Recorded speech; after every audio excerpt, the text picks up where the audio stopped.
Hey everyone, it's Charlene. Today we're going to take a look at the My Favorite Things Snow Globe card kit and look at some inspiration I put together. Let's get started.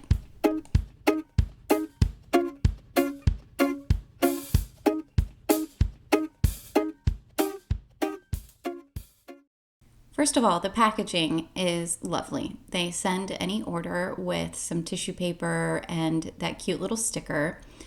I did order the card kit and one other item which we're going to see in here. So Unpacking the Box, you can see on top there is a nice little thank you card. I love that the people who pack your order actually sign the little card. They did include this cute little free gift with my order, which was nice. And this is the extra thing I ordered. It is a snow background stamp that I will actually be using on one of the cards today, so it's fun. There's a little Jelly Belly jelly bean treat. I love when they put little treats in. It's, one of my favorite things, treats. But here's the kit. It's a really nice kit. You can see right there on the top is the 10 circle shaker pouches, and then right underneath that you're going to see the snow globe die as well as the snow globe singles dies. And then you're going to get a 6x6 paper pad. The name of the pad is Holly Jolly. It has 12 different designs, and there are 2 of each design. I really liked this paper pad. I thought the designs were really cute, bright, festive, and not your traditional Christmas colors, but very fitting, I thought, for using with shakers and things like that. You've got an inspiration sheet there with a couple of different ideas. And then you get this nice stack of cardstock. It's 5 sheets of smooth white. Then you have cotton candy, poppin' pink, red hot, limelight, lazy blue, blue beyond, and black licorice. So I'm going to set those aside, and then I have saved for last the stamp set. It is super cute. You got a little sloth, Santa, a penguin, a bear, and all these really nice sentiments to go along with everything.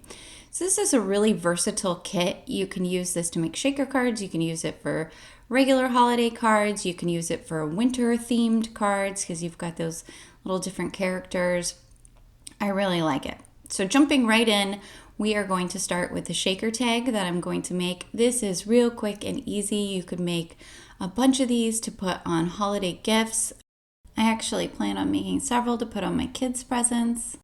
I'm coming in with some purple tape and I'm just taping the die on. Now I do want to note, I did not have any pre-made tags and I don't have a tag die. So I actually designed a file for my Cricut, and I'm going to share that with you guys over at my blog, www.dreamcraftcreate.com. So if you have a Cricut, you can make this exact tag that I've made there. Now I'm coming in with some Copic friendly cardstock. And the Simon Says Stamp Intense Black ink to stamp the little bear. I'm going to color him with Copic markers. And you do want to make sure you are using a Copic friendly ink if you're going to do any Copic marker coloring. Otherwise it will bleed. I'm stamping him twice, but on the second stamping I'm doing just kind of a little light tap on my platform because I don't want those thin lines to spread out, but I do want to make sure he has got a solid black line everywhere. I'm just taping the die down now, and I'm going to die cut him out of the cardstock. I am using my magic mat from scrapbook.com. I do like it, but I also use the regular plates. So it's kind of one of those things where if I'm like using an embossing folder or something like that, I like to use the regular plates. But if I'm just cutting cardstock like this and it's not a super detailed die, I like to use the magic mat. All right, coming in here now, and I'm going super fast here with this Copic marker coloring just because it is a little tedious. You do not even need to color your stamped image. I'm assuming it's a he bear, I guess, but he would look super cute on a shaker card. Without any coloring, or you could watercolor him, or you could color him with colored pencils, whatever you wanted to do. You don't have to necessarily stamp him in black ink. It would look really cute if he was stamped in brown ink or something like that. coming in here, I use 3 different shades of brown on his body, and then I'm using kind of a yellow-green on his scarf, and I used blue, red, and pink for the presents. And then I'm coming in with some white gel pen to put some little accents on him. I will detail all of the supplies I'm using today, as well as the Copic marker colors, over at my blog, so if you're interested in that, you can check it out there. The link will also be down in the description of this video. So now I'm taking the little shaker pouch that came, and this set does come with 10. So if you order this kit and you want to make a lot more tags, you can also order individually packs of those little shaker circles. I have not used these. Usually I cut out acetate to make any kind of shaker card. These little circles make it so easy. I can see myself ordering a lot of them in the future. So now this is a little trick that I want to show you. What I'm going to do is I'm going to take a piece of tape and I'm going to tape together the tag that I've already done the die cuts out of to the tag that has nothing cut out. And the reason I'm going to do that is because I'm taking the circle from the polka dot paper where the die cut out, and I'm going to inset that on the white tag inside, and this helps me line it up perfectly. So this way, behind the background of the little bear that I'm going to put there, you're going to see that same polka dot paper. I like this polka dot paper because it looks like kind of a colorful snow flurry. Now what I'm going to do in the base of the snow globe is I'm going to stamp one of the sentiments. It's Let It Snow, and that's from the stamp set. And again, I'm using the Simon Says stamp ink in Intense Black, and you can see I've kind of curved the stamp on my platform, which is nice because then it's going to show as being curved on the bottom of that base area of the snow globe. If you're enjoying this video, please do hit the like and subscribe buttons, as well as the notification bell, so you can get future notifications about videos that I release. So I'm just positioning my little bear where I want him to get a sense of how I want him to look inside the shaker. And then I'm going to come in and glue him just using my reverse tweezers and the Gina K Connect glue. I really like the Gina K glue, especially for adhering any kind of panels to cards or things like that, because it has a lot of wiggle room. I do also use art glitter glue, but I use that mostly for when I'm attaching sentiments or things like that to cards. So once he's good and down, I'm going to pop in that little shaker circle so I can see how it looks. It's looking pretty good. And then what I'm going to do is I am going to come in with some dot runner all around the outside of the polka dot circle, because I'm going to flip that top piece on and adhere it to the bottom once I have my little shaker bits inside of the shaker. So if you get any of this dot runner on your circle piece, you do want to make sure to get it off with an adhesive eraser, which you're going to see me here use in just a moment, because otherwise your little sequins or whatever you put inside your shaker is going to get stuck. If you don't have sequins, or you don't want to buy sequin mix or anything like that, you can put little punched pieces of paper inside of a shaker. You could even use some of those baking sprinkles. Like, there is no set thing you need to use inside of your shaker. If you have a Cricut, I like to use the party foil and cut out a bunch of small circles, and I can use that as confetti. Today I am using the Trinity Stamps Glistening Snow Confetti Mix. And it only takes a little bit, so you get a lot out of these packages. They're kind of really stuffed full of confetti to use. So don't put too much confetti in your shaker, because you don't want to cover up your cute little bear or whichever character you decide to use. And then you just flip the back over onto that front piece, and you just make sure it's nice and straight and adhered. And then you're going to smooth it all around. I do include in my cut file, like I said, for the Cricut, a little circle to go around the tag part. That's just to reinforce it a little bit. But you can buy pre-made tags. You can cut your own using a hole punch and your paper trimmer. There's lots of different ways to put together a tag. You do not have to have a specialty die to do it. Okay, for our second piece of inspiration, I did a card.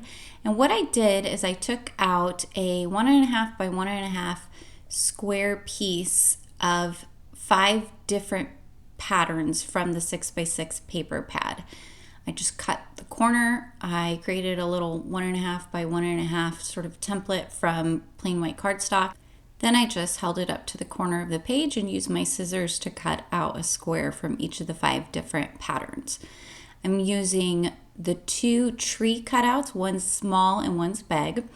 So I did go ahead and cut out one of each of those trees from the little pieces of paper, and then I also cut out a bunch of the same trees in craft EVA foam. You also could just cut it out in plain white cardstock, and this is just to create a little bit of dimension for the trees. So I've sort of sped this process up because this does take a little bit of time to go in and adhere all of the dimension backing pieces to the actual pieces of cardstock. I'm using a good mix of color here on the 5 different patterns that I chose because I want to make the front of the card really focus on the trees. That's going to be where the eye is drawn, and I want it to be really dynamic. This is a very simple card, but I think it's a really fun card. So once I have all of those adhered down, I'm going to come in with my card base. This is just a standard A2 US card base, which is 4.25 by 5.5. I am using the standard kind of fold, and I'm taking my snowfall background that I have there, and I've inked it up with the Versamark embossing ink, and I'm using some anti-static powder over the cardstock before I press down with the Versamark. What I'm going to do is I'm going to come in and I am going to emboss all of this snowfall in silver. I did tape my card down to my stamping platform, but I'm not worried about it getting messed up on that little bottom part because I'm going to use a strip of cardstock to create my sentiment down there at the bottom. So I'm just coming through and getting embossing powder on all the snowflakes. I don't know why I chose to use this little spoon. I don't think it was very helpful. I should have just done what I normally do, which is sort of dump my container over the paper, but I wanted to use the spoon for some reason. Anyway, once you get all of the embossing powder covering your card, you just flick the back and you're going to get any excess off. Come in with your heat gun and you're just going to take that back and forth across your card until all of your embossing powder has melted. You're going to want to start from one side and then move to the other. And because there's a lot here, I did kind of speed it up because I want to get through and get to the fun card making part. So you can see that beautiful shine from the silver embossing powder. Lots of fun. Now I have got a 1-inch strip of the cotton candy paper from the card kit, and I'm going to ink it with the Sending You a Flurry of Winter Wishes, and I'm just stamping with white pigment dye. In retrospect, I wish I had stamped this in Versamark and used white embossing powder, but you live and you learn. So coming in, I'm doing a couple of really light stampings because my white pigment ink was very juicy, and I was worried that it was going to kind of blob on these small little letters. So I did ink this up and do it 3 times here, very light inkings each time. I find if you have a really juicy ink pad, it kind of helps to do multiple light stampings. But just coming in, getting some even pressure there. Once I see what I like, I'm going to go ahead and move on to the next step. I think this looks pretty decent, and now I'm going to put the card together. So I did cut out a 1-inch strip of EVA foam to go underneath my cardstock strip sentiment. Again, you can just cut out white cardstock. I did not use any specialty dye to do this. I just cut this strip with my paper trimmer.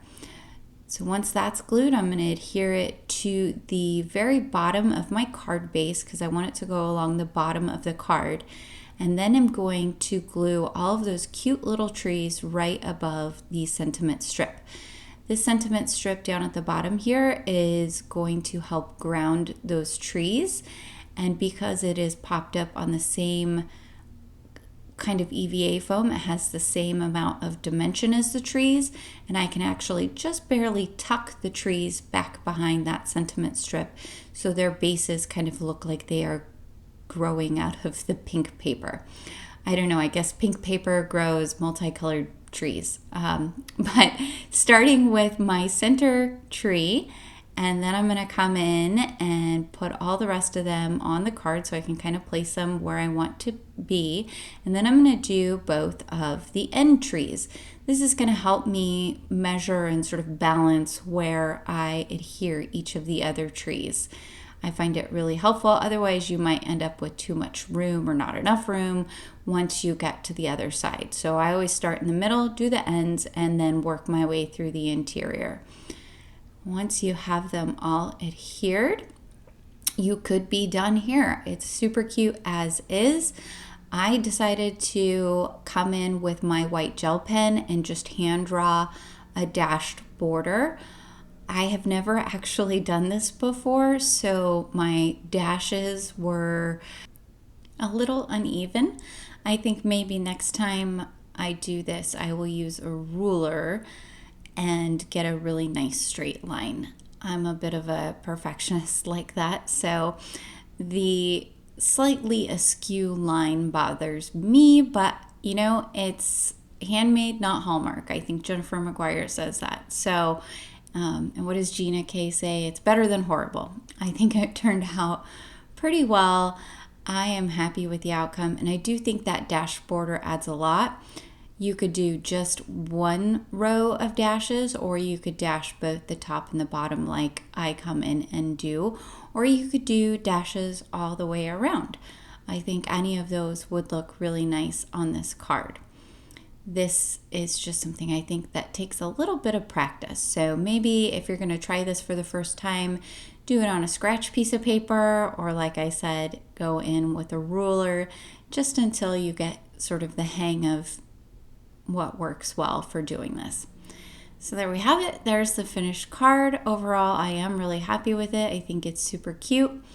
I am going to come in and trim off that little bit of excess pink cardstock that is on the sides there because my strip was a little bit bigger than the card base. I actually do that on purpose because it's better to have my cut a little longer than I need than too short. But there's the card. I love that pattern paper, and I use just such a small little bit of it. I can use it for all kinds of other things. Here is our tag up close. And then coming in, I'm going to show you the card up close. I love all of these colors together.